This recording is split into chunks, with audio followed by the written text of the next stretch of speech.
President Trump told by the experts to push for a vaccine as the solution for the China coronavirus as soon as possible. But his team isn't telling him that Americans don't trust Big Pharma. A majority won't take a vaccine for COVID-19, the China coronavirus. We reported earlier that Big Pharma was colluding to prevent the timely production of a COVID-19 vaccine. At the same time, Americans are becoming increasingly skeptical of big pharmaceutical companies. Over the past half year, Americans have learned much about Big Pharma and its controversial actions related to vaccines and have watched the inept, if not totally corrupt, actions of the elites in the medical community as they destroyed the U.S. economy and many Americans' life savings with their bogus predictions, ridiculous models, and ever-changing recommendations. Trending. Exclusive.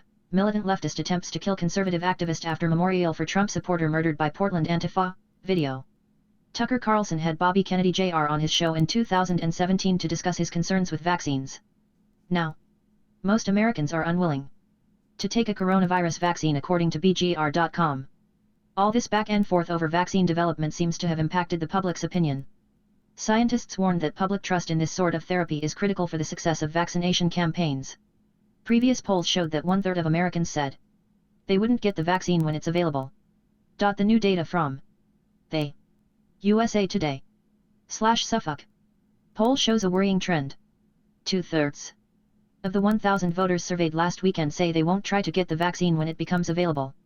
A quarter of respondents said they'll never get it. The difference between those figures, or 44% of the voters surveyed, will not take the vaccine until others have tried it. One Trump supporter tweeted this out yesterday. Luckily, as reported earlier, the coronavirus may be finally fizzling out.